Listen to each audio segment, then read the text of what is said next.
E aí, gente, boa noite aqui no canal do Guedes, agora para falar do grande jogo que acabou de terminar no Maracanã, primeira semifinal, Fluminense Internacional. 2-2, um empate. Aí o torcedor colorado vai pensar assim, puxa, um empate, todo mundo do Inter queria um empate para decidir no Beira-Rio. Então o resultado não é ruim. Só que devido às circunstâncias do jogo, entendo que o Inter poderia ter tido até uma vitória hoje lá no Maracanã. O Fluminense saiu na frente, 1-0, gol do Cano. Primeiro tempo muito bom, muito disputado, com o Ener Valencia sendo o principal jogador do Inter na primeira etapa.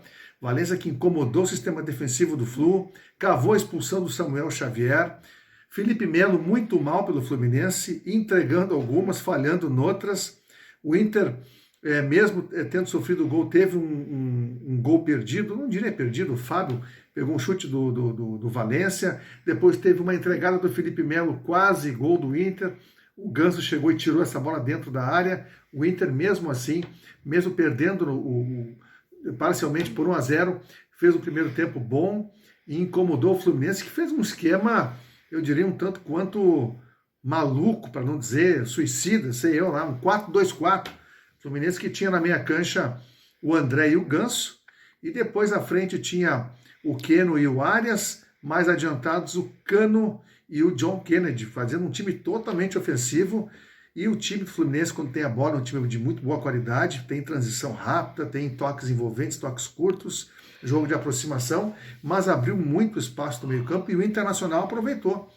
Aproveitou e arrematou e chutou, teve oportunidades, mas aí, no final do primeiro tempo, o Samuel Xavier tinha tomado um cartão amarelo antes, numa falta em cima do Ener Valencia, faz uma outra falta no Valencia, uma falta para cartão amarelo e é expulso.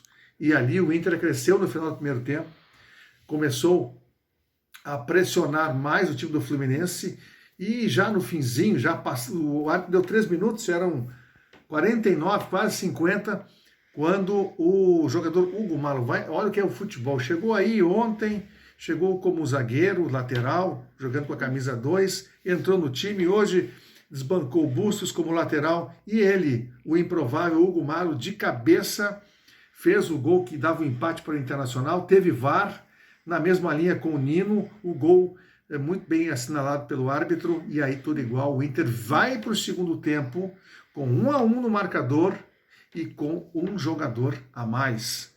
Vem o segundo tempo e o Inter melhor. O Inter com a posse de bola, o Inter em cima. O Diniz fez algumas alterações para recompor o time, tirando o Felipe Melo, que já tinha tido uma lesão ali no aquecimento, mesmo assim continuou, entrou no jogo, fez um jogo ruim, falhando e até manquitolando estava o Felipe Melo. Mas o Diniz fez a alteração apenas na segunda etapa, corrigindo o sistema defensivo, colocando também o Alexander, colocando o Guga para recompor a lateral direita, e colocando o Marlon para fazer a recomposição, fazer a troca pelo Felipe Melo. Com essa alteração, o Ganso também saiu do time, o time ficou um pouco mais jovem, um pouco mais de intensidade na marcação, mas o Inter melhor, e aí o Hugo Malo fez uma jogada para um gol do Mercado, e aí todo mundo achava que era gol, mas o VAR checou um toque de mão ali do Mercado e acabou anulando. Mas o Inter melhor em campo, e depois numa jogada com o Maurício, que dá para o Alan Patrick, ele faz uma bonita jogada, limpa o jogador Marcelo e dá uma paulada no canto, o Inter fazia 2-1, virando no Maracanã. Olha, torcedor colorado, melhor que isso não imaginava, uma vitória no Maracanã de virada para o Inter trazer o jogo para o Beira-Rio com a vantagem. Mas aí o que acontece? Eu entendo que o Cudê pensou mal o jogo. Se o Inter tivesse mantido aquela postura, poderia fazer mais gols no Fluminense. Aí ele faz alterações, tirando o Alan Patrick, tirando o Maurício. Olha, o Alan Patrick é um jogador vertical, é um meio-campo que dribla para frente, que tem habilidade, e aí o Inter perdeu a criação, perdeu o Maurício pelo lado esquerdo, pelo lado direito também, estava oscilando, o Wanderson mais pela esquerda, o Maurício fez gol pela esquerda, mas estava pelo lado direito. Perdendo esses dois jogadores, o Inter perdeu criatividade.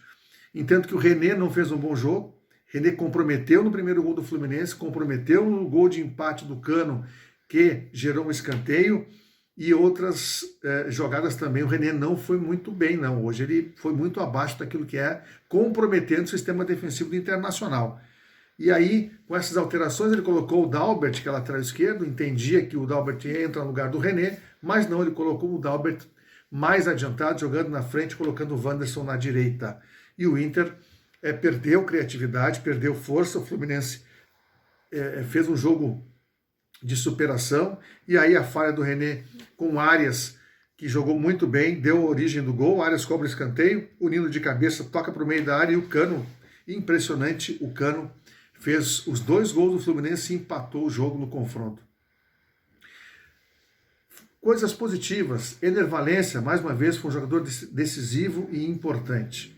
No Fluminense, o Cano é um jogador impressionante, o artilheiro da Libertadores, o aproveitamento do Germán Cano é absurdo para o Fluminense. O 2-2 ficou bom para o Fluminense, porque tinha um jogador a menos, o Inter chegou a virar o marcador e tinha, no meu modo de ver, se tivesse mantido pelo menos o Alan Patrick, condições aí de ampliar o marcador.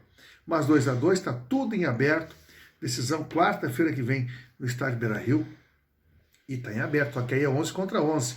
Eu entendo que você tem que fazer a leitura do jogo correta. Hoje, com um a menos e com uma virada no placar, o Inter, se mantesse o ritmo, poderia ampliar o marcador e, quem sabe, até encaminhar já hoje a classificação. Mas com o empate, o jogo está em aberto. Claro que é Beira-Rio, claro que vai estar lotado, claro que o Inter, jogando no seu campo, vai ter uma condição melhor de vitória, mas aí o jogo está empatado. O jogo está em aberto e o Fluminense começa com 11 no Beira-Rio, diferentemente de hoje, que jogou uma boa parte do primeiro tempo com 11 e depois foi o Samuel Xavier expulsou. Mas mesmo com 11, o Inter fez um bom jogo na primeira etapa. Está tudo igual, 2-2, baita jogo no Maracanã. E agora, torcedor colorado,